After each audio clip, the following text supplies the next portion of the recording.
Happy hour. Hey! Oh, jeez. That was great. That was Perfect. the most Perfect as always. The most professional hat tip heads up. Here we go. Let's record in the history Oh, of God, that happy was hour. funny. That was funny. We are very subtle here on Hit Points Not Required, the happy hour edition, where we are nothing but nonsense, except for eventually when we get to start talking nonsense about TTRPGs, and then it's still nonsense. Oh, how's everybody's week? What's happened? It was a long episode last week, so it was an hour shorter of a week that we have all had before we're back here. An hour less of non-happy hour week. Yes. I was informed that every hour is happy hour here at Rookland. That sounds right. Do you deny these allegations? Nope. Okay. Not every hour. Yeah. I do sleep. You don't have an IV set up while you're sleeping? No? I do not. That would be Can you work on dangerous that? Indeed. Dangerous indeed. Fantastic. Well, how has your week been? How was your lawn? The lawn is good. We had a big rain this week, so I was very lucky and fortunate that we got the lawn mowed right before that happened. So now it's time to mow again. Oh well, it Remo. will be. It will be soon. It's not yet. Not yet. We're not there yet. So that's good. Fair enough. And when the time comes, will you have batteries that are fully charged? I will indeed. I got the whole lawn mowed in 2 batteries this last time. Yeah, but there was no rain, and it was much more contained lawn. Yeah. I'm betting. We're taking bets now. Please go over to the Discord, where you can log in and get your square for how many batteries you think it will take to mow Rook's lawn. This will be a very important. The odds are probably going to be favoring 3 to 3.5 batteries after the rain. After But the you never rain. know. Yeah. Oh, I hope not. 3 to 3.5. That sucks. I don't want to do all that. I don't want to do all that. Goats. Goats are the answer. Goats. God, I wonder how much goats. If you go to the Discord now and you know anything about how much goats cost, please share your tips on goat maintenance. Goat acquisition. And, Goats for sale in Kentucky at livestockmarket.com. Not a sponsor. Could be. Not yet. Could be. I think we need to give them a call. We just gave them a plug. First one's free. Second one's going to cost you. Holy shit. Or maybe like the 50th one based on our track record. Fair. Taco Bell gets like 50 free though. That's a no-brainer because once that Taco Bell money starts coming in. 2 purebred La Mancha kids. You don't need $400. $400 a head. Look, mutt will chew your lawn just as well as a purebred. But here's the thing, though. Like, you could get other things out of this. Like, you could, goat milk. Get goat's milk and other various products that can be made with goat's milk. You could make, like, mohair, like, yarn. You could spin it and sell that for quite a bit of money.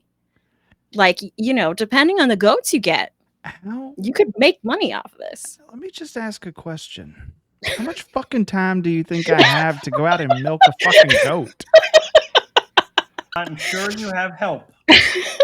There are the time you're not going to be spending mowing your lawn, right? No. But here's the really important question: Is the milk from a purebred? Does that taste better? No, the hair though, the mohair part that makes a difference with the kind of goat you have. Okay. Can't just have any old goat hair in my yarn. It's got to be purebred $400 goat hair from. you want it to be soft. You I want it saw- to be a good kind. I sold a house down in North Carolina to a guy that had emus. Interesting. Yeah, emus. No, not emus. What the Alpaca. alpacas? Yeah, he had Oh, he had yes. alpacas, and Yeah. he You'll get a lot more like hair and use out of alpacas than you will out of an emu. Yeah, no. He had 4 alpacas. And he did have some goats. Maybe I should hit that guy up and see if there's some goating that I could get done. Anyway, Goating? he had like I don't know, he was like, his kids were all homeschooled, but then they also worked the farm with him and like made alpaca products to sell on the interwebs. This is what I'm saying. I'm not having any more kids to take care of them, so. Just to be clear, by kids you mean his offspring and not the young goats. I knew that was coming. I knew that was going to be said. We need to be specific about these things because I think one, sure, put your kids to work, but forcing labor on young goats is probably illegal. That's not okay. But then again, that's kind of what we've been talking about from the beginning, is having them do lawn maintenance. I mean, that's just feeding them. They're hungry. Well, I will say this. If you Google goats for sale, livestockmarket.com has the most, search engine optimization. But second to only livestockmarket.com is Goat Daddy's Farm. That sounds like the winner. That sounds like the place to go. Their website address is www.goatdaddies.com, which is really funny. I bet they get a lot of accidental traffic from GoDaddy. That's smart. Smart. It's a little bit of a stretch. You need an AT and an S in there. It's not just like one letter off or something like that. Unless you like dictate it to your phone or something like that, then you might get it. Yeah, fair. Not a very good. not a very good listener is our automated friend by various names from various different intelligent phone companies. Oh my! But yeah, the I have a question. I have lots of questions, but I have one pressing question on lawn maintenance via goat. Okay. I'll Google it right now. What's our question? If you have the goats maintain your lawn, do they then not poop all over your lawn, making it not grow in certain and pee all over your lawn, and that probably inhibits the growth of said lawn? I mean, the pooping on the lawn would help it, right? Okay. It's fertilizing. And I believe that the reason that dog pee is toxic to lawns is because of the food that they eat, like the processed dog food. I don't think that it's because dog pee is naturally toxic to lawns. Okay. I could be wrong on that. So if the goats are, I mean, the thing is, people keep goats. Like, this is a thing, so I'm sure it's fine. Like, well, I mean, they keep goats, but they don't they don't have a bathroom for the goats. Like, they just. No. That all makes sense. But if the point is having a nice looking lawn in suburbia, it's different on the farm. You really don't give a shit about the shit. In suburbia, you probably give a shit about the shit, and either you need to go and do the lawn maintenance from the lawn maintenance, or you need to I don't know, you run around with little plastic baggies picking up goat poop. You have to walk the goat. Let's just go down the street here. Walking a dog, walking my goat. I feel like I could continue this conversation, but I don't know if I want to. Well, what is your segue into the next topic that you would like to bring up then, Ms. Violet? Speaking of pissing, What? oh my! Speaking of pissing, moving into the next topic. Yeah, what's everybody drinking? Fair enough. Fair enough. Goat milk Go now. Oh God, with Bailey's. this is awful. Oh my God, never. Oh. I'm guessing there's rum in a red cup. Mhm. Always is. And bourbon for me as usual, and Coke. I went with the coffee and Kahlua, pretty much equal parts. Maybe a little heavier on the Kahlua. You know, coffee for just a little extra something. You know, why not? Oh. Do we know who we're drinking to today? Have we even talked? We usually talk about it in advance, but I don't think we did. We did not discuss it in advance, and we Yeah. rarely talk about it in advance. I usually suggest something. You go, oh, that sounds I mean, good. it at least comes up at some point. I feel I like haven't- we should drink to the pest control people today. Any Pest control particular guys reason? out there? A couple. Okay. Now, one being that I just had a situation where a pest control guy found a whole lot of interesting stuff in the house. So that was great. Probably less interesting to us than to the Yeah. potential homeowner. Indeed. But they did some fairly diligent work. And so I was happy with that. And then on top of that, I don't know. Old Chuck might need a pest control guy here soon. Oh, I mean, there have been many pest control guys that have tried to get me out of this house. It just hasn't happened yet. You know, good luck to them. And you know, I throw down the gauntlet and make that a challenge. But yeah, the people that keep our homes. I mean, I will say today a little rainy, so not as much in evidence, but down here in the great state of Georgia, where it is fantastically humid most of the time, mosquitoes are horrendous. And the pest control people do yeoman's work monthly, coming out here and spraying my lawn and killing them while they are babies, or sterilizing them, I think, while they're babies, so there can be no more babies. However that is done, I don't need to know the details. I know that I can walk out of my front door and not be mobbed by mosquitoes and swell up into one big red lump from being. Mhm. That's being, important. you know, That's important. So I do value the pest control people. I don't have a lot of mosquitoes at this place. I think it's because we don't have very many trees on the property, and so there's not a lot of shade. water. There's not a lot of wet spots. Not a lot of shade. Stuff like where they breed and stuff. And I don't have a hot tub here either, so that also probably helps. Yeah, on the one hand, great that you don't have mosquitoes. On the other hand, man, hot tubs are nice. They really are. Next week we'll have to drink to the hot tub people. It's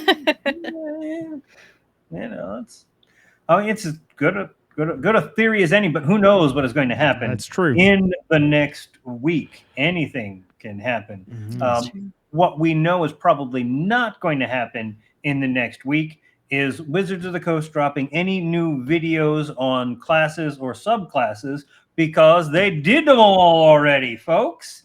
They are all done and out there. And we have been having a few weeks of discussions on things, and there are a few that we have not yet discussed. Would any one of the people here present right now in this chat, or just in this chat, like to nominate a subclass to talk about next? Silence. Excellent. This is like such a teacher way to start this conversation and such a classroom response. Yep. Nope. No one's gonna Perfect. raise their hand. I Silence. can stay here and be quiet just as well as the rest of you. Where's my ruler? Well, as riveting as these interviews with Jeremy Crawford have been for the past couple of weeks. I want to hear more about the Bard, Chuck. Tell us about the Bard. Shall I sing you a song? No. Well, No. it turns out that the Wizards of the Coast has finally broken through and convinced us that we should do quite a bit of what we've been doing all along, and saying you don't have to necessarily be a singer or a musician to be a bard. They said it's okay now because they came up with a subclass that was not about singing. Instead, it's the College of Dance. And you can kick people and you can strike people. And isn't there a class that already does that? Oh yeah. There's that.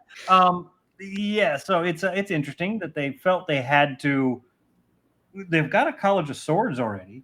They've got all this other stuff, but they felt it necessary to spend time in their video and tell us we don't have to be musicians to be a bard.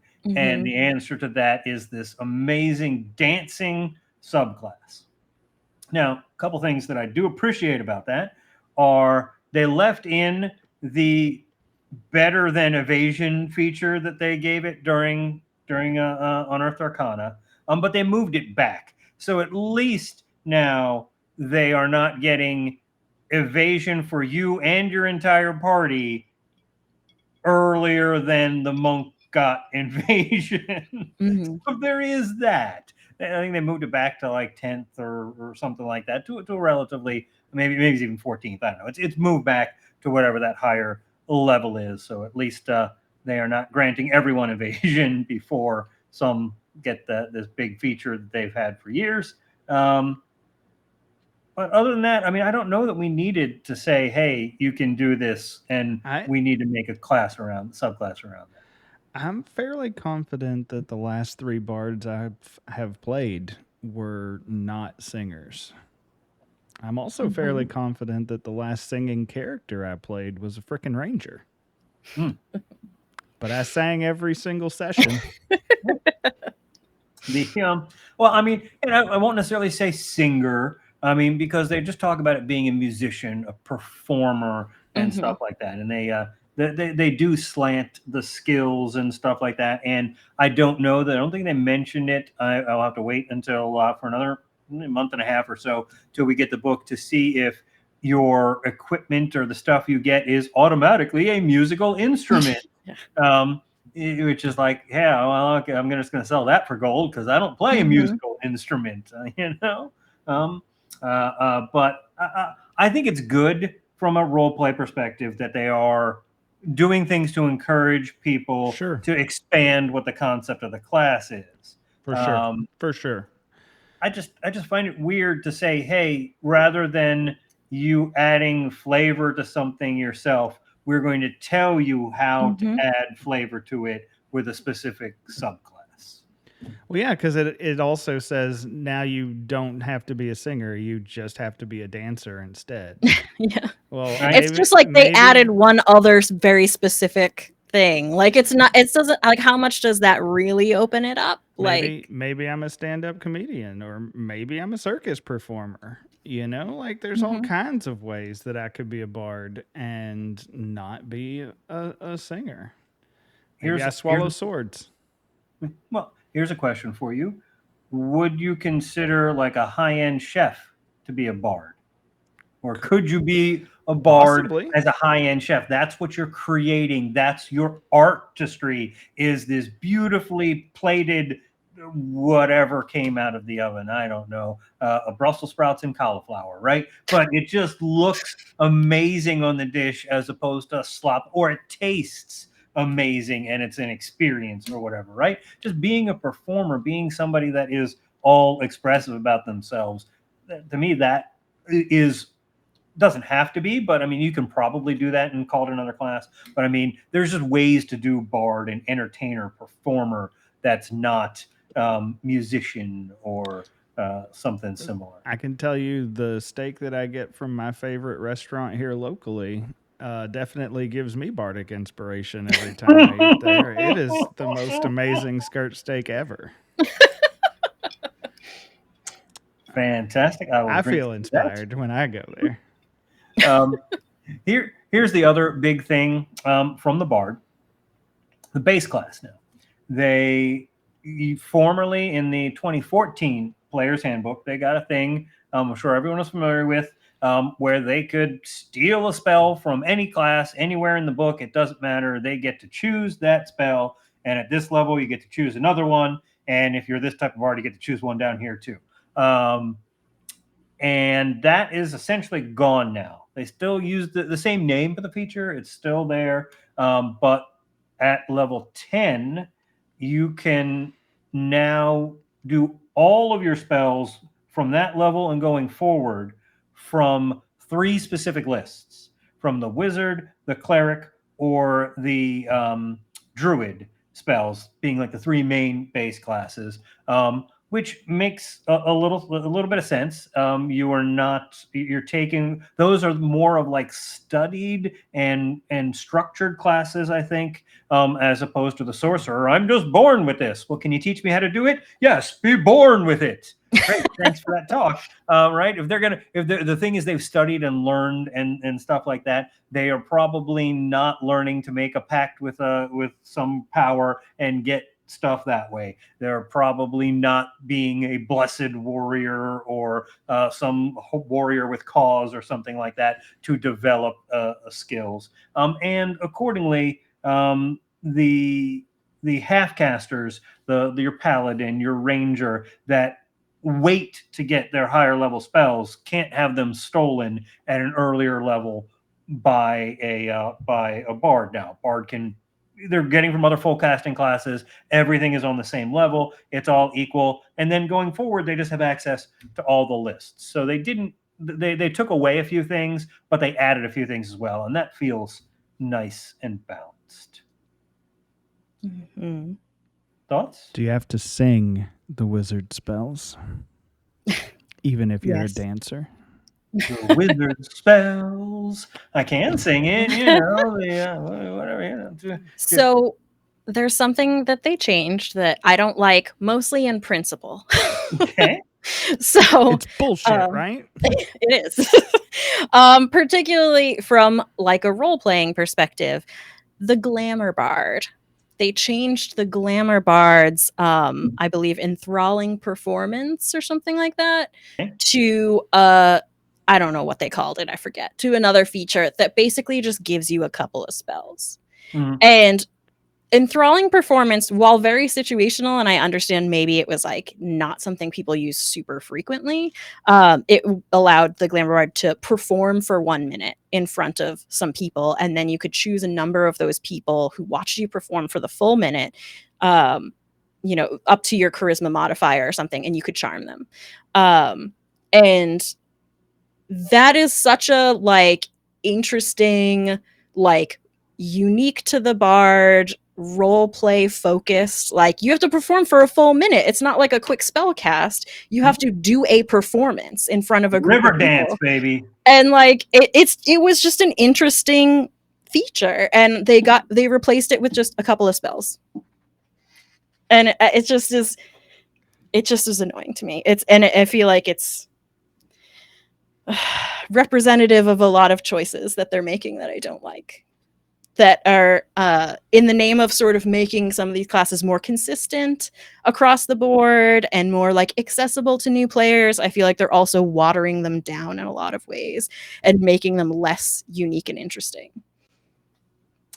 Yeah, the enthralling performance, I didn't see it used a lot in play, but I also a lot of times didn't see bards get fully behind in doing bards, and I often find them played more for mechanical benefits than for performance. But I also, just like I was saying last week, a callback to, I can't lift a big heavy sword and swing it, but I can be charismatic doesn't mean that that somebody who's not charismatic has to actually make those arguments. You don't have to actually make those performances and do whatever. But I do think you need to not just say, I'm using this ability. You need to come up with something in there. And a minute is a long time in D&D.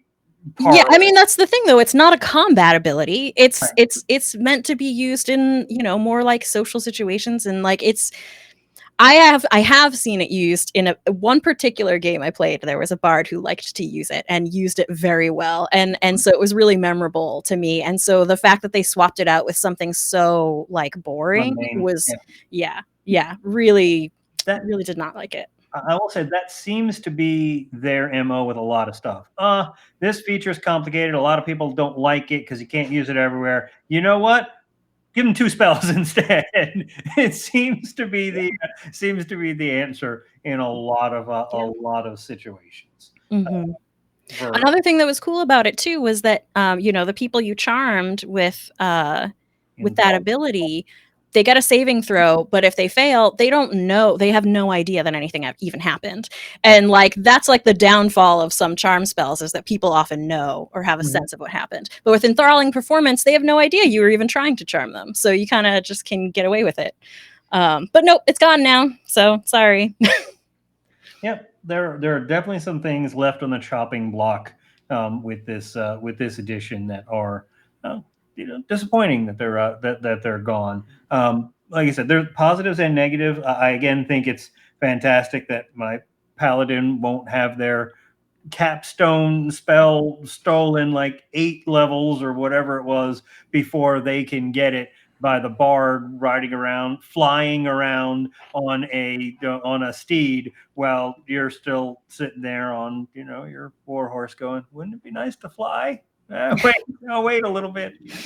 There's a that does feel better to me. But yeah, the College of Dance, I don't know, I was already playing a monk. It's the same thing. My monk could be a dancer, and it's the same. It's virtually the same thing. I could play a rogue and take unarmed strike, the unarmed strike feat or whatever it is, or a fighter and take unarmed strikes and already have been a dancer. I think they're just doubling down on, well, all performance type stuff has to be a bard, and and doing that. But I also respect where they're coming from, trying to be, hey, you can do more than is traditionally thought of as the singing bard strumming his lute and talking about how great The Witcher is.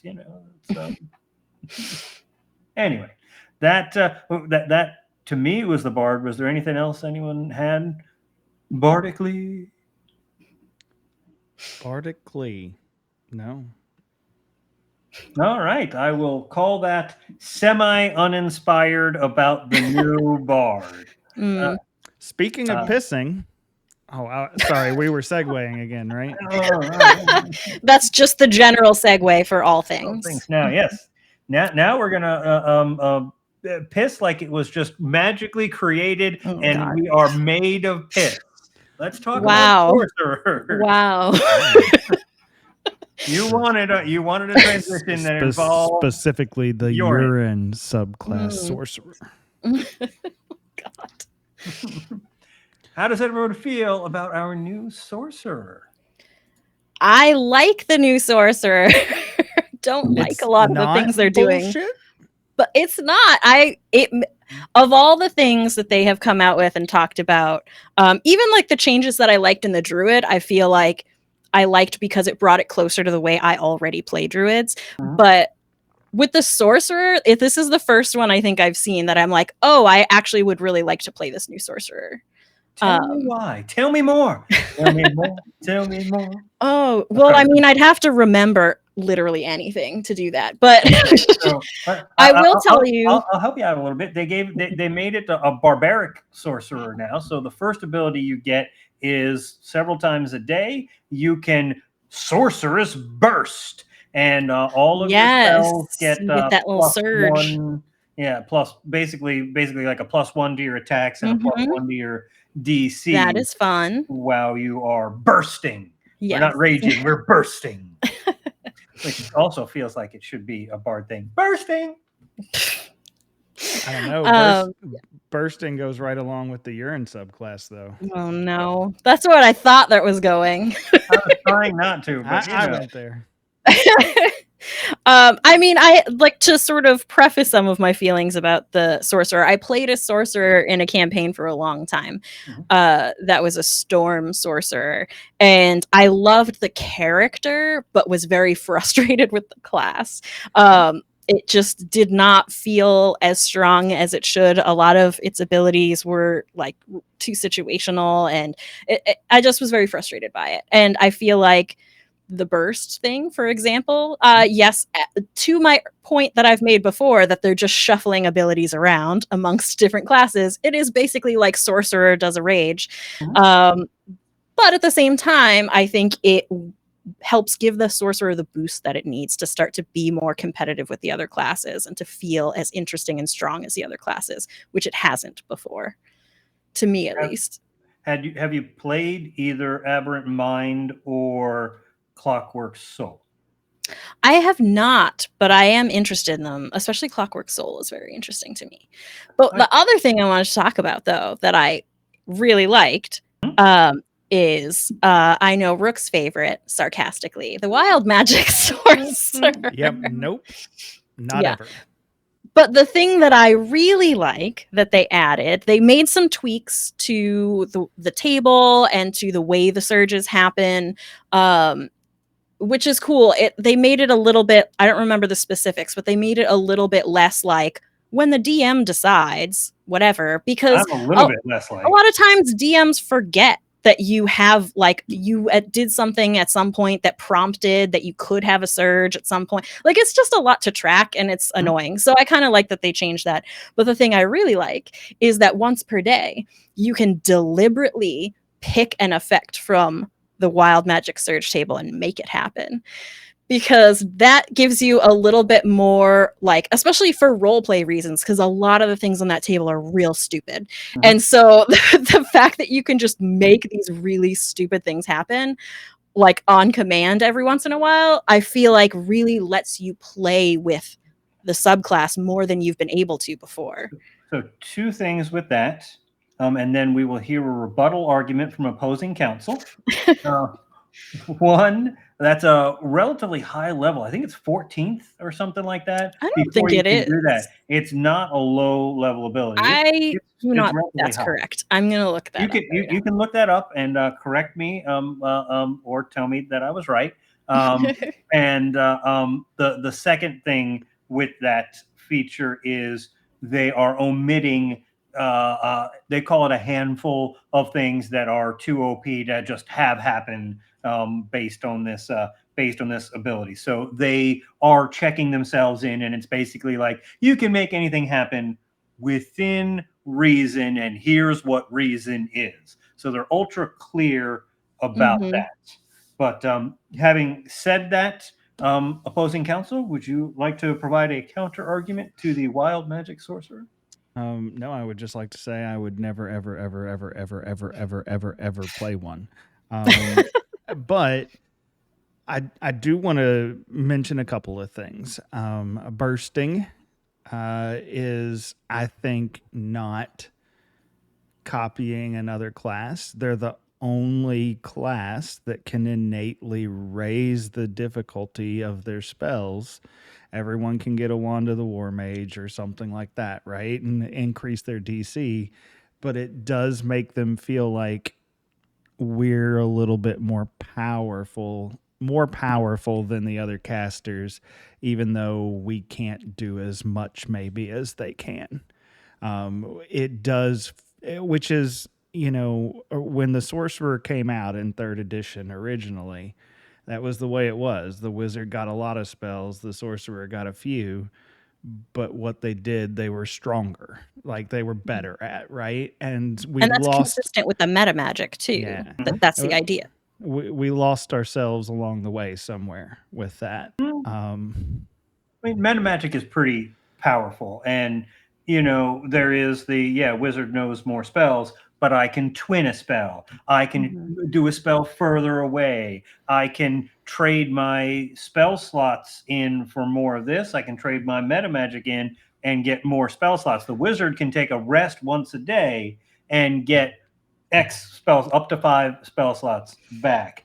The sorcerer can get like 25 spell slots back by rejiggering around as they need them. I feel like that's a little bit of an exaggeration there. So Again, from my personal experience playing a sorcerer, I feel like it is not as generous as you would like it to be to do those things. But when you get to high levels, it is a lot of total spell slots. But my point being, the wizard has to take a short rest and an hour nap to do that. During combat, the sorcerer needs another spell slot. They make that spell slot. I mean, that's really powerful to be able to do it the instant you need it and not at some point later on. So there's a lot of power that they have in meta magic versus the wizard knowing more spells. But to your point, Rook, the burst is, and it is very much like rage, but it's not rage. It's a same mechanic. A couple of times per day, you can do this and get more powerful at what you do. But the effect is obviously different, and it does go well. So let me ask this question: did the heightened meta magic stay in the list of meta magics for the sorcerer? We have no idea what the fuck they've done to meta magic. No, there's some information. So please, lay it on me. If there's the burst and still then the heightened meta magic where you add 2 to the difficulty of the roll, now that's a total of 3. That's starting to become pretty substantial, especially Heightened if you're dropping a slow or something like that. Heightened spell is there. It now costs 2 sorcery points instead of 3. Now also affects all subsequent saves a target makes against the heightened spell. Now, is that from the saving after it later? Is that from the Unearthed Arcana, or is that from notes that Wizards? This is D&D Beyond's write up on it. Okay. Because I know they released those in Unearthed Arcana. They didn't. Yeah, look, it can I'm not saying that stuff isn't mechanically significant. It doesn't matter. Meta magic was already mechanically significant, and Sorcerer's Burst is mechanically significant. It is literally adding 1 to your stuff. It's mechanically significant, even if it's just the +1. What I'm saying is it's not. It's kind of recycling a mechanic they already have with the with the Barbarian, and now you're bursting instead of them raging, and it's a lateral move, but it's a good lateral move. I like it. I'm not downplaying it and saying it's bad. I'm just saying it's not all that original. That's fair. That is a criticism I have had of basically everything they've done. One of the wild magics you're not allowed to choose, the one that de-ages you 10 years. Or whatever that is. There's one that takes 10 years away or 20 years or something. I know, right? just from like their little like flavor text description of the changed of the new feature where you can trigger it, that you can turn yourself into a potted plant. That much I can confirm. And that's exactly the kind of nonsense that I want to be able to do. That is what makes me want it. Which is fair. They didn't release the full list. They didn't release all the specifics. They're very general, in these things. They want you to buy the books. I'm only asking because that could theoretically mean your character could live forever, right? If once every 20 years you can choose to de-age 20 years. Once every day you can choose to de-age 10 years. I mean, it's like a poor choice. That doesn't seem like one I would want to use every day. But it's not a sustainable practice. The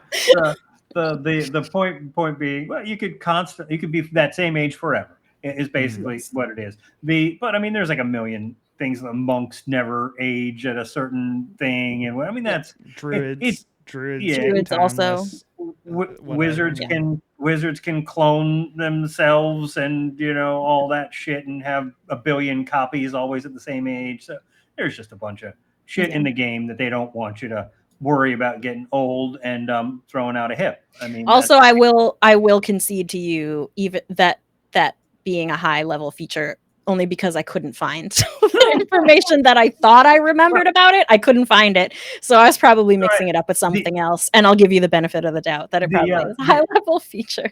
The watchers will, people watching this later on, will do that research, and down in our Discord, they will come and tell us who was right and who was wrong. That is, I am fairly confident that they will do that with a smug expression on their faces. Maybe it will be Jeremy Crawford himself. Who knows?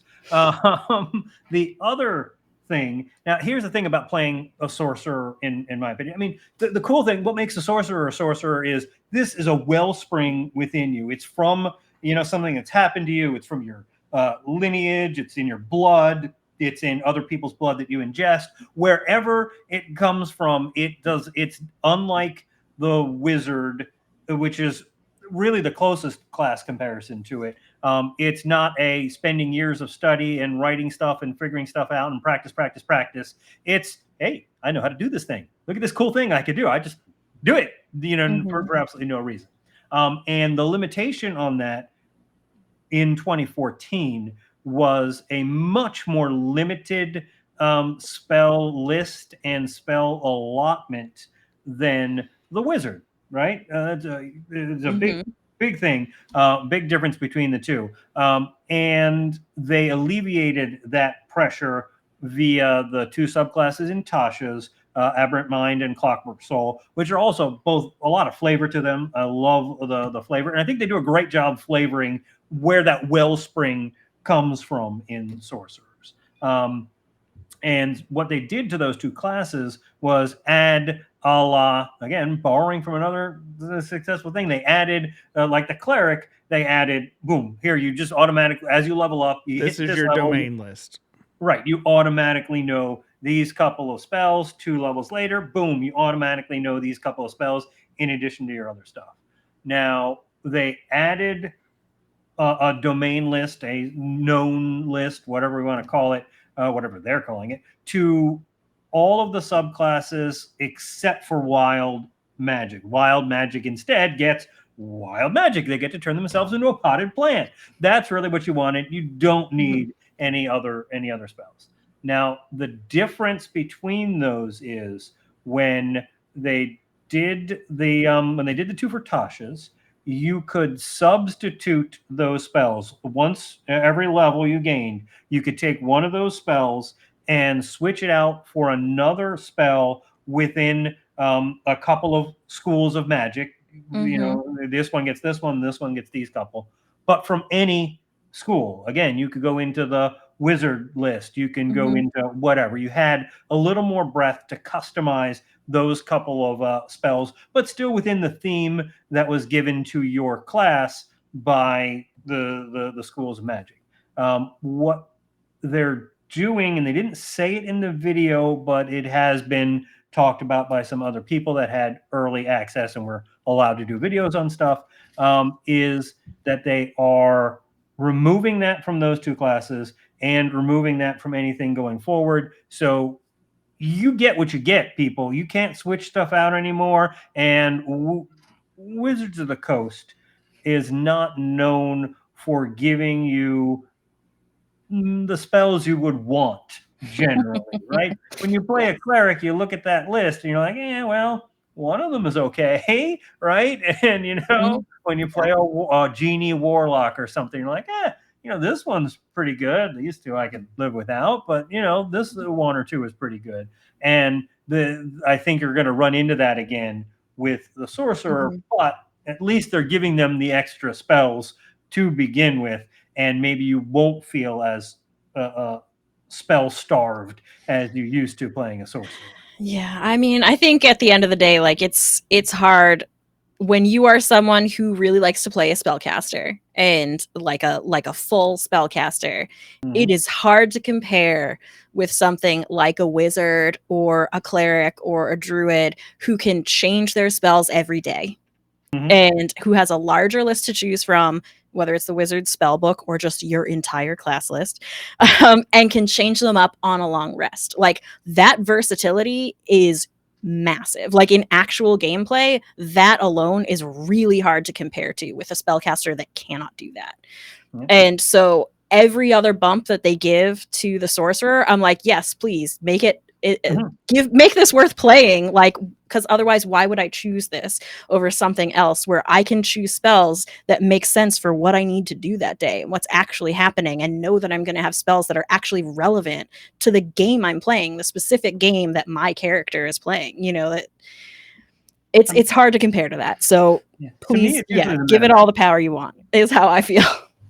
To me, it's usually meta magic. I like sorcerers. I play a lot of sorcerers. I mean, wizards still the bread and butter, favorite class. I love wizards, but sorcerer is pretty darn good with meta magic. And if you're quick at thinking on your feet and how you're going to switch stuff up and do stuff, and choosing those meta magics is that you want to use and the things you want to do is very thematic and role play for me, right? I think there's a lot of people out there that will say, "Oh, well, you have to choose twin spell because it's the most powerful." I've never taken twin spell. I have taken twin spell, but I will usually use that with vortex warp and move two people out of danger, or switch up where two people are on a battlefield and move stuff around and do stuff. You know, there's other stuff that I'll do with it. I mean, I love distant spell. I think is fantastic on a lot of cases. I love subtle spell. Subtle spell is it. Like, that is to be able to cast a spell and no one knows you're casting a spell in the middle of a crowded room is incredible. Subtle spell is the best. Well, and that's one of the great things about Aberrant Mind is you basically, I think it's at level 6, you get subtle spell. You don't get subtle spell as a thing, but any of the spells on that spell, the special spells on your psionic spell list, you can cast as if you were casting subtle spell on them, as long as you use your sorcery points to cast that spell, which is probably what you do anyway because it's cheaper. Yeah, I mean, that's cool, but also my entire feeling about that, and I will not go on at length, but just give me a psionic class. Give me a full class of psionics, god damn it. Why do you have to make these little subclasses here and there? I want a full psionic class. That's all. What would be different about that class? I don't like the little dabbling inside, because it's a whole different form of power, really. Like, it's weird for it to just be in bits and pieces across the different classes. I feel like it really should have its own class that really is able to do more with, like, what is psionics? Where does it come from? How can it be used? And really uses it throughout the class, manifest it through different subclasses under the same class, rather than just having little bits and pieces. Give me my goddamn mystic. That's all I'm saying. Yeah, I mean, I don't know. I always look at and I've had this conversation with Rook in the past, where, hey, I want to create a new class or I want to create a new subclass, and my question is always, well, can we do that stuff with the existing classes and subclasses that we already have before we are like, oh, you know, we need to create an artificer, or we need to create the gun. No, a gunslinger's a subclass, or we need to create a blood hunter as its own class. Can we do the stuff that class already does without adding a new class? And I would be interested in reading what your mystic class would be that differentiates itself enough. I mean, I think some of the existing classes could be compressed together and we've already got more classes. That's because they used to be one class, right? They used to be the Unearthed Arcana Mystic, and they split it all up. Well, no, not in that score, but I mean, you know, there has to be something that significantly differentiates it, right? So when you start saying, okay, you've got your fighter, your old-fashioned fighting man or something like that, and they specialize in fighting. Okay, great. And now we've got a monk. What do? Well, they fight with their fists. Well, when you have to use the most of the time when you talk about that, and you have to use the other class as a part of the statement of what differentiates it, you're not differentiated enough. But that's exactly why it makes sense for psionics to be a part of its own class, because it is a fundamentally different source of power and way of using power than anything else. And so it makes sense. Like, this is a character that uses this particular kind of psionic power, and that's how you would describe it, like the class. You know what I mean? Like, it doesn't overlap with anything else, you know, except the subclasses that they've dropped these few little powers in. You know, it makes me mad. That's all. I didn't want to go into a whole thing about it, but no, I mean, that's what we're here for. We're here for the rants. We're here for it's all bullshit. It is. I mean, because I do think that it is weird to have the fighter that fights that can jump really high and hurt. And so, okay, so the fighter, the psionic subclass for the fighter, right? Their abilities are, I'm going to punch you, and because I put my mind behind it, it hurts more. Is that an inaccurate description? I feel like isn't that what Monk's key is supposed to be? Yeah. Isn't that exactly what that is, though? The key, the monk, well, the monk key doesn't make it the monkey. Maybe that's why they changed it to focus points. The focus points the monk spend is usually to throw more punches and all that. The martial arts ability is where you can use dexterity instead, and you're proficient in these unarmed strikes. And I guess the idea is you know where to hit on. But the idea is, and why a monk is like a sort of a, you know, you want to focus on dex and wisdom generally with a monk, is because you are using your mind, and you're using like this, or something beyond just your physical ability. Do you know what I mean? So a fighter with psionics is like kind of on that line. Yeah, I mean, and a bard that dances and kicks things is also like, hey, well, you know, we'll just move this over here in the same sort of thing. Yes, but no, I get it. I mean, all that stuff. The rogue with the soul knife, right? Is that that's the psionic one? Is soul knife, where I can use my mind to manifest a magical dagger and throw it at you, as opposed to what's the spell that does that? Where there's like 5 different spells that do that. Right? The oh god, what is the blade? There's the shadow blade. Shadow blade, right? Yeah. The same damn. It's virtually the same damn thing, except you don't need to be making a spell. You just magically make them, and only you can use them. Nobody can take them away from you, and you can add that as a bonus and do more damage without making another attack. Right? Just pile on the damage. It's not really using your mind.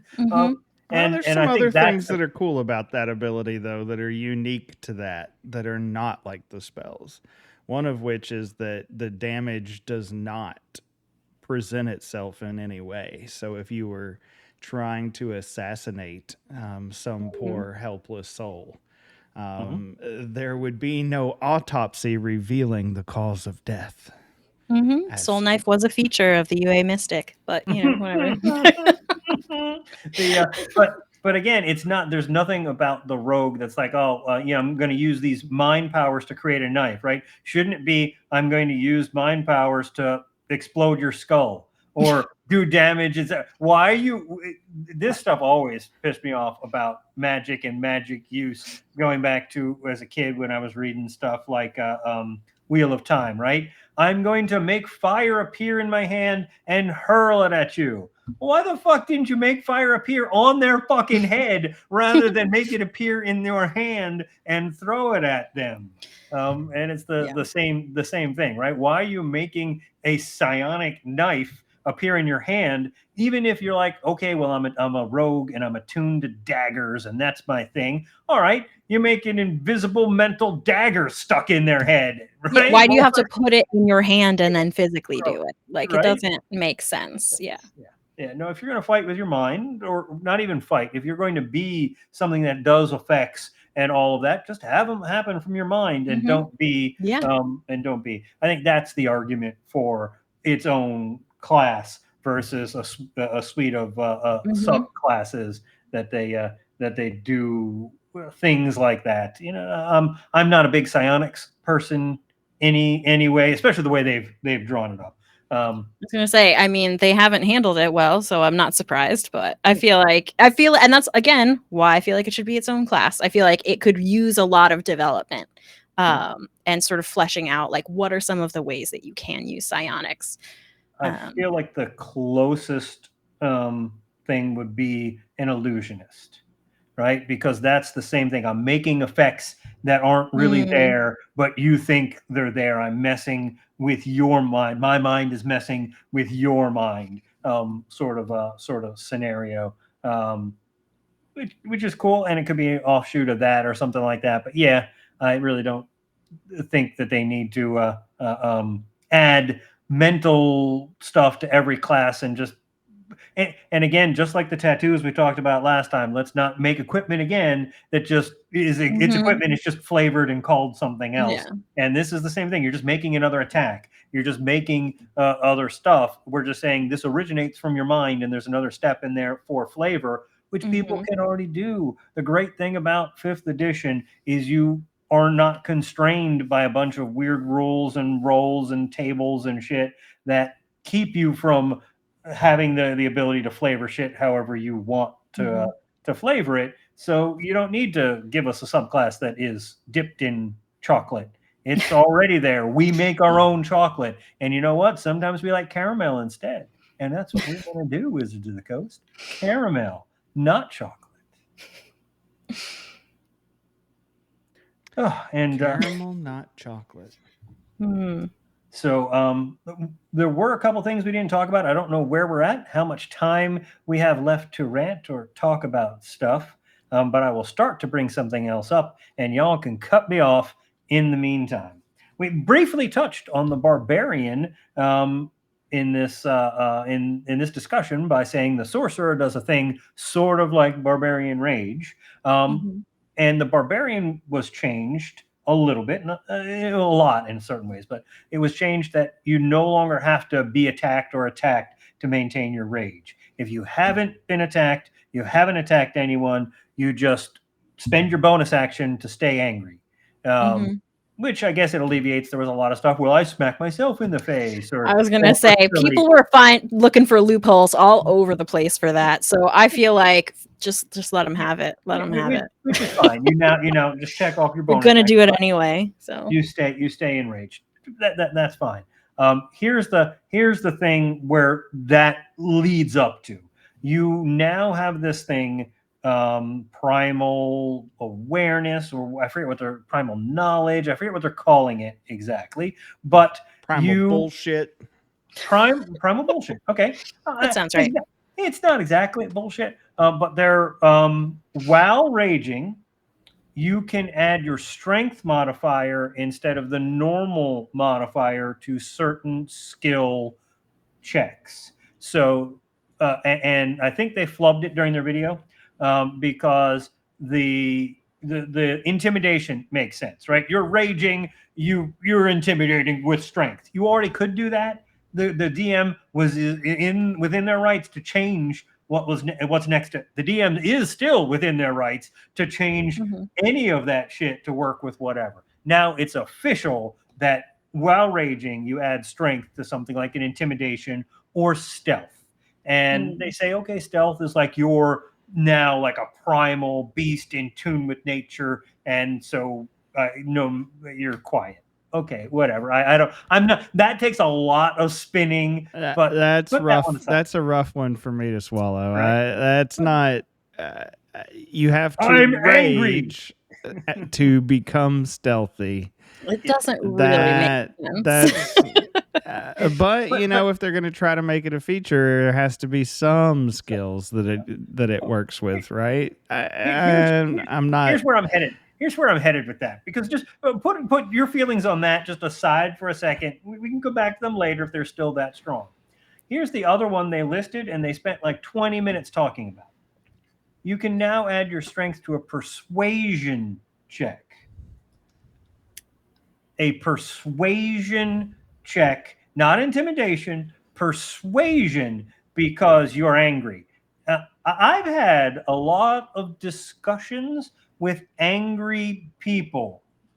I have never found them I found them intimidating. I have been intimidated. Matter of fact, thinking about it now, I am intimidated right now. But I have never been persuaded based on their anger. So I'm looking at the D&D Beyond write-up that lists the abilities that you can use the primal knowledge with, and it does not list persuasion. They could have fucked up, but they spent like 20 minutes. But there are some silly things that you can in their riveting video. But here's the other part of that. What their discussion and their point was now if you're at the ball and hanging out, you can get advantage and you can do things in social situations. You shouldn't be able to. Right? Sorry.